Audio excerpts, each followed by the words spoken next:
Assalamualaikum warahmatullahi wabarakatuh. Kami dari kelompok 4 akan mempresentasikan materi teori motivasi dalam mata kuliah Psikologi Industri dan Organisasi. Dalam teori motivasi, terdapat dua kategori, yaitu teori dini pada tahun 1950 dan teori kontemporer. Yang pertama yaitu poin A, teori hierarki kebutuhan oleh Abraham Harold Maslow. Dalam teori ini dijelaskan bahwa motivasi yang tumbuh dalam diri seseorang tergantung pada keberadaan seseorang dalam hierarki tersebut. Semakin tinggi keberadaan seseorang dalam hierarki tersebut, semakin tinggi pula motivasinya untuk melakukan sesuatu yang besar demi mencapai sebuah prestasi yang dapat membanggakan dirinya atau organisasinya.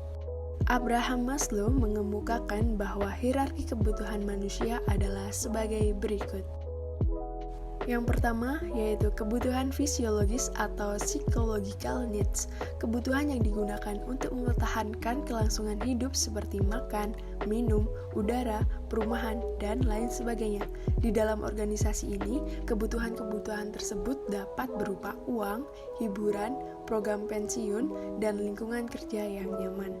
Lalu yang berikutnya, kebutuhan keselamatan dan keamanan atau safety and security needs.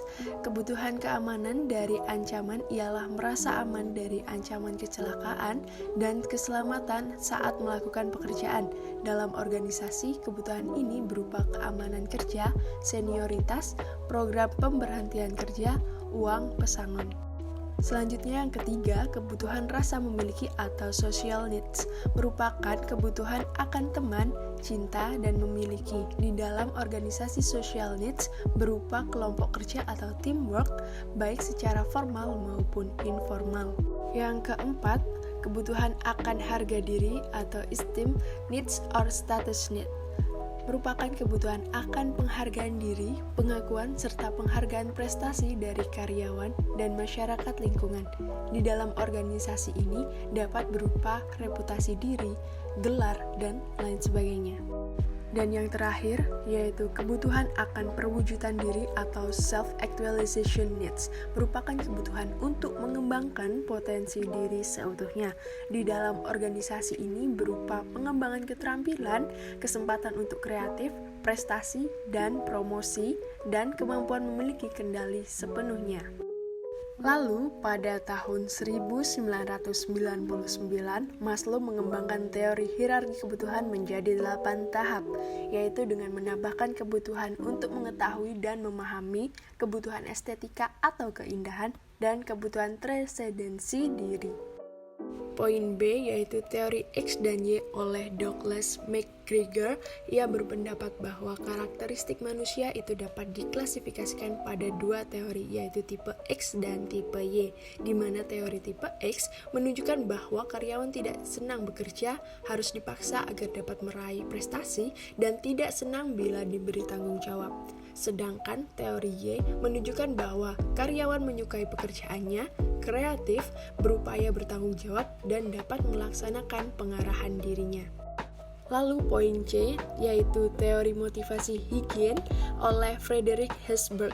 Ia berpendapat bahwa faktor-faktor intrinsik dapat dihubungkan dengan kepuasan kerja, dan sementara faktor-faktor ekstrinsik dapat dikaitkan dengan ketidakpuasan kerja, yang artinya dorongan dalam diri seseorang untuk melakukan sesuatu itu muncul karena adanya faktor-faktor intrinsik dan ekstrinsik yang berkaitan dengan pemenuhan kepuasan diri. Menurut Herzberg, yang merupakan faktor motivasional antara lain berupa pekerjaan seseorang, keberhasilan yang diraih, kesempatan tumbuh, kemajuan dalam berkarir, dan pengakuan dari orang lain. Dan sedangkan faktor-faktor Higien atau pemeliharaan mencakup antara lain status seseorang dalam organisasi, hubungan seseorang individu dengan atasannya, hubungan individu dengan rekan-rekan kerjanya, kebiasaan organisasi, sistem administrasi dalam organisasi, kondisi kerja, dan sistem imbalan yang berlaku. Lalu yang kedua yaitu tentang teori kontemporer. Yang pertama yaitu teori ERG atau teori Existence Relatedness Growth oleh Clayton Alderfer. Ia mengemukakan bahwa kata ERG merupakan sebuah kepanjangan dari Existence, Relatedness, and Growth. Yang pertama, existence merupakan kebutuhan faali dan keamanan dalam klasifikasi Maslow.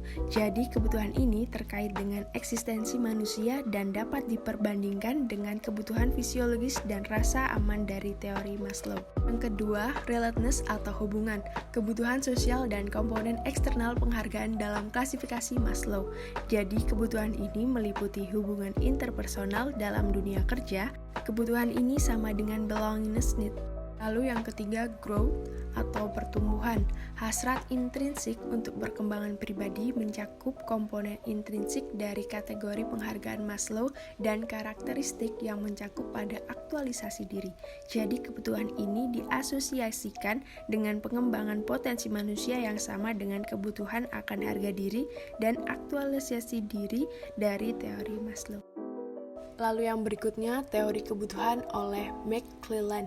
McClelland menganalisis 3 kebutuhan manusia yang sangat penting dalam organisasi yang berfokus pada 3 hal, yaitu yang pertama, kebutuhan berprestasi atau need for achievement, kemampuan untuk mencapai standar yang telah ditentukan oleh perusahaan dengan menunjukkan daya juang karyawan untuk menuju keberhasilan. Lalu yang kedua, kebutuhan meraih kekuasaan atau otoritas kerja atau need for power, kebutuhan untuk membuat individu berperilaku dalam keadaan yang wajar dan bijaksana dalam melaksanakan tugas. Lalu yang ketiga, kebutuhan berafiliasi atau need for affiliation, kebutuhan untuk menjalin hubungan interpersonal dan mengenal lebih dekat dengan teman kerja dalam lingkungan kerjanya. Dan yang terakhir, kebutuhan untuk otonom, keinginan untuk independen mengendalikan sendiri lingkungan kerjanya dan tidak suka terlalu terikat pada aturan dan prosedur yang kaku. Sekian presentasi yang dapat kami sampaikan.